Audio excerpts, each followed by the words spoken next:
कांग्रेस को मिली एक और बड़ी जीत। पहली बार में ही दिल्ली की बाजी मार गए कमल हासन निर्विरोध पहुंचेंगे राज्यसभा। कांग्रेसियों में भयंकर जश्न। भारतीय सुपरस्टार कमल हासन पहली ही बार में दिल्ली की बाजी जीतते दिख रहे हैं। कमल हासन का राज्यसभा के लिए निर्विरोध चुनाव जीतना तय हो गया है। इससे पहले कमल हासन विधायक का चुनाव लड़े थे, लेकिन चुनाव हार गए थे। पिछले लोकसभा चुनाव में कमल हासन की पार्टी मक्कल निधि मय्यम ने लोकसभा में डीएमके कांग्रेस के साथ गठबंधन किया था, जिसके तहत कमल हासन को ये राज्यसभा सीट मिली है। आपको बता दें कि अभिनेता नेता कमल हासन और तमिलनाडु में सत्तारूढ़ द्रविड़ मुन्नेत्र कंगडम के 3 प्रत्याशियों समेत 5 अन्य के नामांकन पत्र मंगलवार को स्वीकार कर लिए जाने के साथ ही राज्यसभा के लिए उनका निर्विरोध निर्वाचित होना तय हो चुका है। विधानसभा सचिवालय के निर्वाचन कार्यालय से जारी एक विज्ञप्ति में कहा गया है कि मक्कल नीति मय्यम के संस्थापक हासन, द्रमुक के पी बिल्सन और SR शिवलिंगम,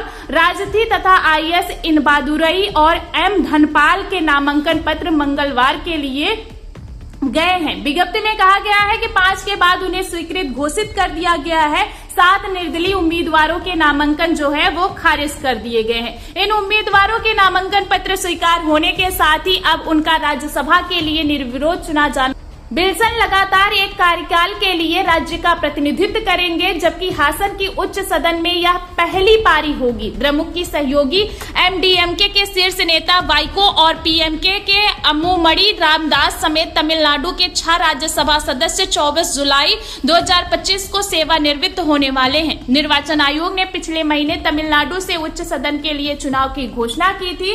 वहीं हासन ने कोयम्बटूर दक्षिण सीट से 2021 का विधानसभा चुनाव लड़ा था, लेकिन वह चुनाव हार गए थे। भाजपा महिला मोर्चा की प्रमुख वंथी श्रीनिवासन ने उन्हें हराया था। हासन पिछले साल द्रमुक के नेतृत्व वाले सत्तारूढ़ गठबंधन में शामिल हुए। द्रमुक के सहयोगी के रूप में हासन के नेतृत्व वाली MNM को 2024 के लोकसभा चुनाव से पहले दोनों दलों के बीच बनी सहमति के अनुसार राज्यसभा की एक सीट आवंटित की गई। हासन ने पिछले साल के संसदीय चुनाव में द्रमुक गठबंधन के लिए प्रचार किया था। फिलहाल आपको बता दें कि इस समय जो है कमल हासन DMK के सहयोग से राज्यसभा जा रहे हैं। कमल हासन की पार्टी के पास एक भी विधायक नहीं है, लेकिन लोकसभा चुनाव में हुए गठबंधन के आधार पर DMK हासन को राज्यसभा भेज रही है। तो निर्विरोध राज्यसभा कमल हासन जो है वो पहुंचना उनका तय माना जा रहा है, जिससे कांग्रेस की बड़ी जीत हुई है।